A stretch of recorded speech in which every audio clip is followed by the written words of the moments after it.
안녕하세요. 이번 강의에서는 복금보의 또 다른 풀이인 반복법에 대해서 설명을 하도록 하겠습니다.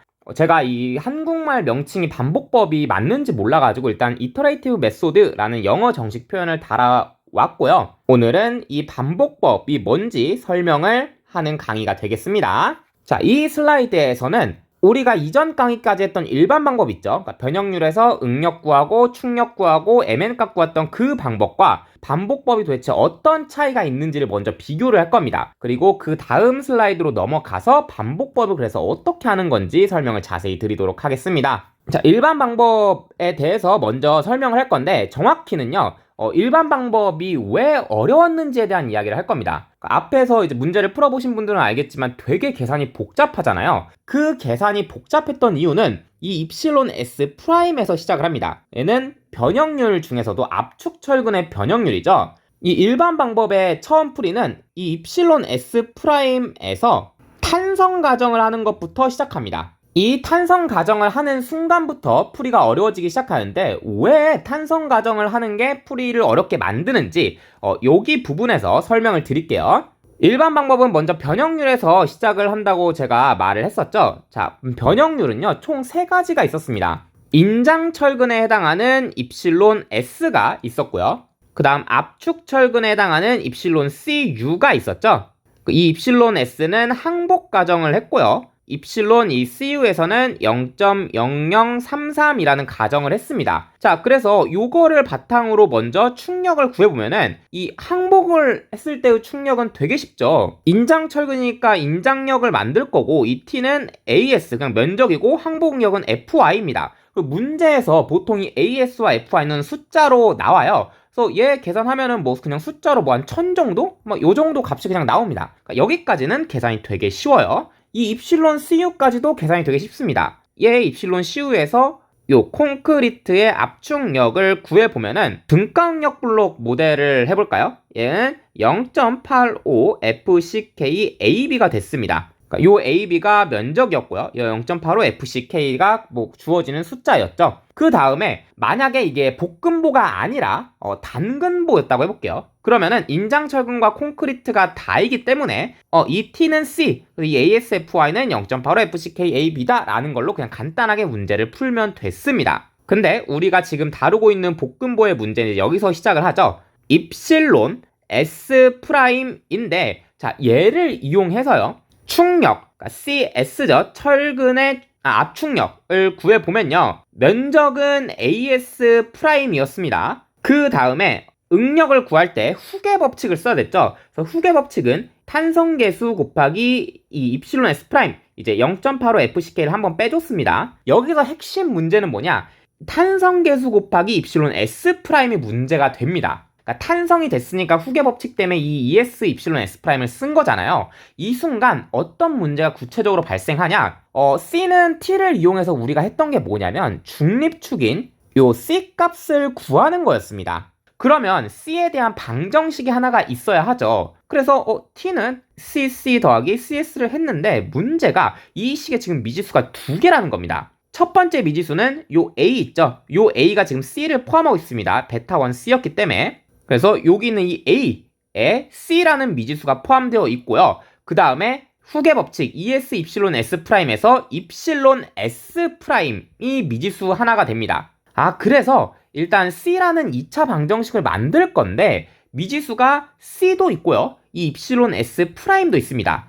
만약에 이 입실론 S 프라임이 탄성이 아니라 항복을 했다면 이런 일은 일어나지 않습니다. 왜냐면 그냥 FY라고 하면 되잖아요. 응력을. 이 후계 법칙이 아니라 FY라고 하면 얘는 숫자로 주어져 있기 때문에 얘는 똑같이 미지수가 그냥 한 개인 식입니다. 하지만 탄성 가정을 했고 그러면 후계 법칙을 써야 하고 그래서 필연적으로 미지수가 2개가 되는 문제가 발생을 해요. 자, 그럼 얘는 어떤 문제를 다시 발생을 시키는 거냐? 문자를 하나로 맞춰주기 위해서 이 입실론 S 프라임을 닮음을 이용해서 C분의 C 빼기 D 프라임 입실론 CU였다라는 걸 이용을 해옵니다. 그래서 여기서 구한 식을요, 여기다가 이제 대입을 해주면 돼요. 그렇게 이제 식을 정리하면 C에 대한 방정식이 하나 나오겠죠? 근데 이거 T는 CC 더하기 CS를 그냥 써도 항이 되게 많아요. 요런 이제 문자들을 써가지고 다 이렇게 식을 일렬로 작성을 해봤죠. 저번 강의까지. 근데 그게 되게 긴데, 지금 이게 대입하는 애도 분수꼴이기 때문에 만만치가 않습니다. 그래서 일단 첫 번째 문제는 식을 정리하기가 매우 어려워요, 이게. 그 다음에 이제 정리를 다 했다고 합시다. 자, 정리를 다 하게 되면은 얘는 2차 방정식이 등장을 합니다. 왜냐면 일단 이 ASFY는 C에 대한 영차죠. 그러니까 상수항이죠. C를 포함하고 있지 않으니까. 근데 이 압축력 있죠? 콘크리트 압축력은 요 A에 C가 있기 때문에 C에 대한 1차식입니다. 자, 그리고 얘는 어떡하죠? 얘는 마이너스 1차예요. 왜냐면 일단 요 식에는 C가 없지만 이 입실론 S'이 만드는 C가 있죠. 이 C를 보면은 요 분수 부분, 분모 부분에 C가 하나 있기 때문에 얘는 마이너스 1차입니다. 자, 그럼 얘 식을 이제 다 정리해가지고 다항함수꼴로 맞춰주면은 C를 이제 분모에 있는 걸 없애주면 되니까 한 번씩 곱해줘가지고 얘는 1차식, 얘는 2차, 그리고 얘는 C에 대한 상수항 0차가 나올 겁니다. 그 복잡한 식을 다 정리를 했어요. 대입해가지고. 하지만 그렇게 해서 나온 게 바로 C에 대한 2차 방정식이라는 겁니다. 그래서 계산이 매우 복잡해요. 요약을 해보면 어떤 거였냐면 탄성 가정을 하는 순간부터 계산이 어려워지는데 탄성 가정을 하면은 요 후계 법칙을 써야 되고 후계 법칙이 필연적으로 문자 2개를 만들어내게 됩니다. 그래서 그거를 정리를 하다 보니까 무조건 C에 대한 2차 방정식이 나오게 돼요. 그럼 2차 방정식이니까 근의 공식을 쓰면 됩니다. 여기까지 그래 어떻게든 꾸역꾸역 했어요. 하지만 이제 또 다른 문제가 뭐냐, C 값을 이용해가지고 결국 뭘 해야 되냐면, 그래서 압축철근이 탄성인 게 맞았어? 라고 가정 체크를 해주셔야 돼요. 이 가정을 마지막에 체크를 해가지고 틀리잖아요. 그러면 이 과정을 다시 해야 되는 겁니다. 그러니까 얘 사실 항복이었네 하고 반복을 한 번 더 해줘야 돼요. 그래서 일반 방법이 굉장히 계산이 복잡합니다. 탄성 가정하고 이렇게 해도 C에 대한 2차 방정식 나오고 얘 풀었는데 가정 체크를 했는데 틀렸으면 또 해야 되는 이런 문제가 발생을 하는 거예요. 자, 그래서 반복법이라는 걸 사람들이 만들어내는데 이게 방법만 들으면 조금 추상적이어서 모를 수가 있어요. 근데 제가 다음 강의에서는 문제랑 같이 설명을 할 거니까 일단 지금은 들어봅시다. 자, 얘는요 입실론 S'이 아니라 요 C 값을 가정을 합니다. 그러니까 요런 느낌이에요. 이건 예시니까 쓰고 지울게요. 이 일반 방법이 뭐 x제곱 마이너스 4x 플러스 4x 빼기 5라고 할까요? 자, 이런 방정식이 있어요.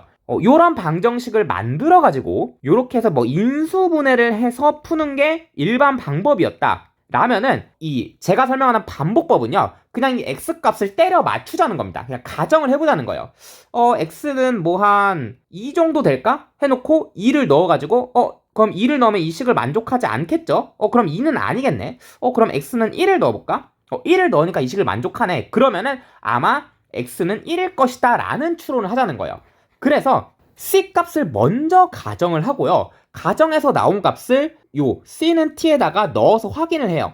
그래서 C는 T를 만족을 해? 그러면은 아마 내가 가정한 중립축 값이 맞았을 거라는 겁니다. 다시 한번 예를 들면은 만약에 C는 뭐 3mm를 했어. 뭐 말이 안 되는 값이긴 하지만 이렇게 해볼게요. 3mm여서 가정을 해놓고 넣었더니 C는 T가 안 나오네. 그럼 얘는 아니야. 그럼 이번에는 뭐 C는 한 10mm 해볼까? 10mm 해보니까 가정을 해놓고 대입하니까 C는 T가 나왔어. 이러면은 아마 C는 10mm가 맞았을 거라는 겁니다. 그러니까 이런 식으로 C 값을 그냥 대충 찍어서 맞추자는 거예요. 그래서 일반 방법은 입실론 S'에서 시작해가지고 요 파란색 사이클을 가는 방법이고요. 반복법은요 이 C 값을 가정하면서부터 시작을 하는 거예요. 이 반복법이 얼마나 간단한지는 다음 시간에 문제를 풀면서 설명을 좀 더 드리고요. 이제는 이 반복법을 그래서 정확히 어떻게 하는 건지 그 순서에 대한 이야기를 해보도록 하겠습니다. 슬라이드를 넘겨서 이제 반복법 순서에 대한 이야기를 해보도록 하겠습니다. 총 여기 있는 것처럼 6가지로 제가 설명을 드릴 거고요. 이 순서들 중에서 가장 중요한 내용은 2, 3, 4번입니다. 얘만 빈칸을 좀 제가 해왔고 나머지는 뭐 풀이를 조금 더 간단하게 하거나 아니면은 단금 보일 때와 거의 똑같기 때문에 채워왔습니다. 자, 그럼 시작을 해볼게요. 가장 먼저 해야 되는 거는 요 인장력, 철근, 압축 콘크리트 얘네들을 입실론 프라임과 C로 표현을 하는 게 좋습니다. 그러니까 얘는 꼭 필수사항은 아니지만 이렇게 했을 때 계산이 굉장히 간단하고 얘는 지금 자세히 설명하기보다는 다음 강의 문제를 풀면서 좀 더 설명을 드릴게요. 자, 그럼 우리가 두 번째로 해야 되는 거는 뭐냐면요 이제 C를 가정을 하는 겁니다. 근데 그냥 아무 값이나 가정을 하는 게 아니라 유효 깊이 D 있죠. 그 유효 깊이 D를 4로 나눈 값과 3으로 나눈 값 사이로 예측을 하는 겁니다. 자, 이게 무슨 얘기냐면 간단하게만 예시로 들어볼게요. 여기다 적고 지울 건데 반복법의 첫 풀이는 일단 C값을 찍는 것부터 하라고 했죠. 그래서 입실론 프라임 S 구하고 T는 C를 구하라고 했는데 이 C값을 이제 사람들이 볶음보 계산을 해보니까 얼추 이 정도에서 찍으면 잘 맞다라는 게 있습니다. 그게 어느 정도냐면 4분의 D에서 3분의 D 사이라는 거예요. 이 D는 유효 깊이인데 어떤 값을 말하는 거냐면 예제로 옛날에 풀었던 요런 거 한번 볼까요? 압축 그 끝에서부터 그러니까 압축 연단에서부터 요 인장철근까지 도심까지의 거리 얘 있죠. 450 여기서는 이 값을 우리가 D라고 불렀죠. 유효 깊이 그 D입니다. 그래서 예로 들면은 얘 450이죠. 이 450을 가져와서 4분의 D에서 3분의 D라면 450이니까 3분의 D는 150이 되겠죠. 그 다음 4분의 D니까 110 정도가 되죠. 소수점도 있긴 하지만 자, 이 사이에서 그냥 C값을 아무거나 하나 찍으라는 겁니다. 그럼 120 정도가 되지 않을까? 그럼 120mm로 내가 일단 가정을 하는 거예요. 그게 이제 앞에 슬라이드에 있던 첫 가정 C값을 먼저 가정해 달라는 게 그 얘기입니다.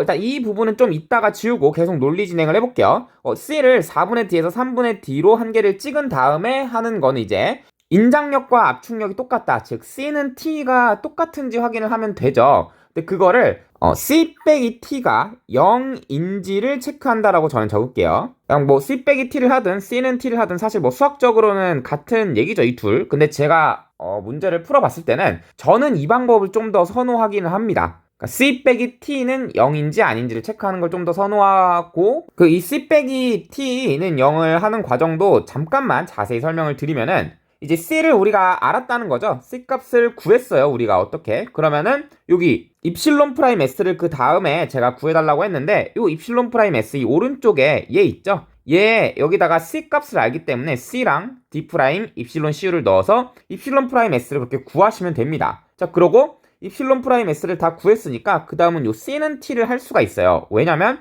일단 여기 오른쪽에 있는 T는 그냥 어차피 정해져 있는 값이고 이 콘크리트의 압축력은 보시면은 A가 있죠, 미지수. 이 A는 C를 알면 알 수 있는 값이기 때문에 얘도 풀 수가 있고 그 다음에 요 철근의 압축력도 보면은 입실론 프라임 S가 있죠. 이 입실론 프라임 S에 아까 여기서 구한 거를 그냥 대입을 해주시면 됩니다. 그래서 C 값을 구하면 입실론 프라임 S를 구할 수 있고 C랑 입실론 프라임 S를 안다면은 C와 그 다음에 CS, 그 다음에 T 이렇게 세 가지 값을 알 수가 있는 겁니다. 그래서 C는 T랑 똑같은지를 체크할 수 있겠죠.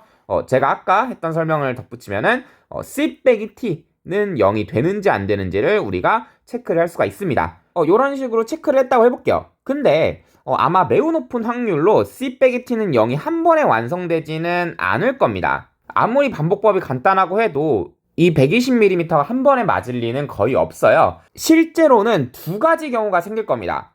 첫 번째 경우는요. C 빼기 T 압축력에서 인장력을 뺐더니 음수예요. 이런 경우가 있을 수도 있겠죠. 그 다음에 C 빼기 T를 했더니 양수인 경우가 있을 수도 있습니다. 자, 그럼 이때는 어떻게 대처를 해야 되냐?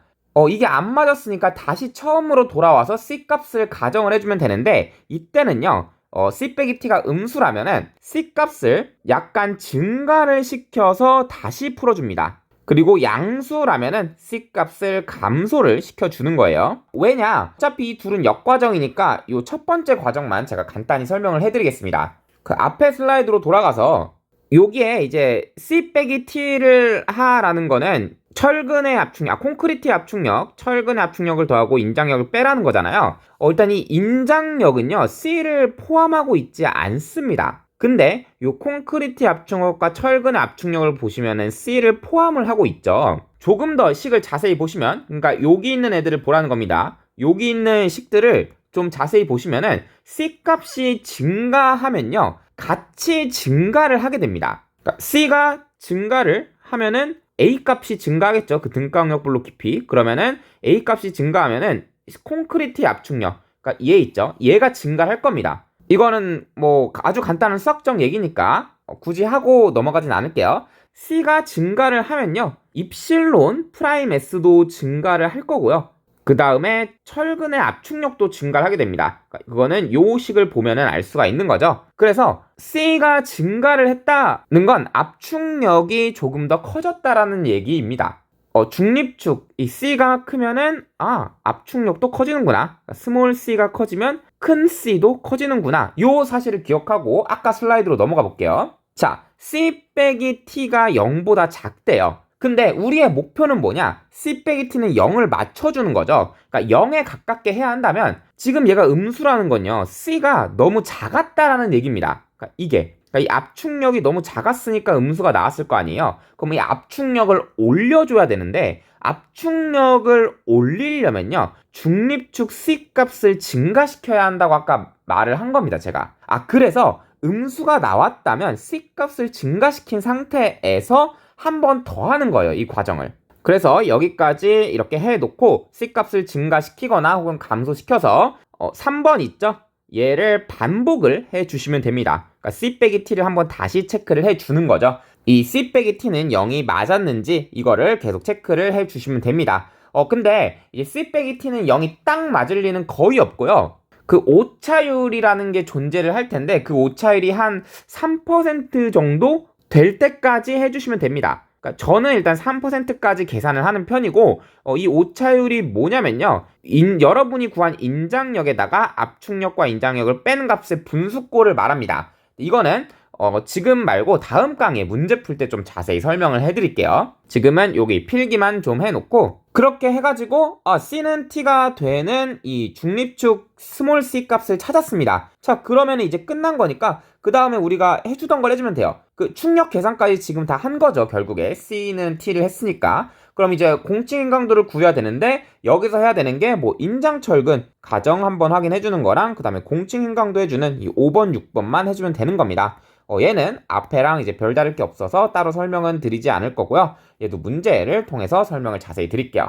이번 강의에는 일단 일반 반복과 반복법을 비교해보고 반복법 순서가 어떻게 되는지 간단하게만 설명을 하는 강의였습니다. 이제 다음 강의에서는 지금 제가 말한 이 순서를 문제에 적용시켜 보도록 해보겠습니다. 여기까지 뭐였는지 복습 한번 잘 해주시고 다음 강의에 찾아뵙도록 하겠습니다. 감사합니다.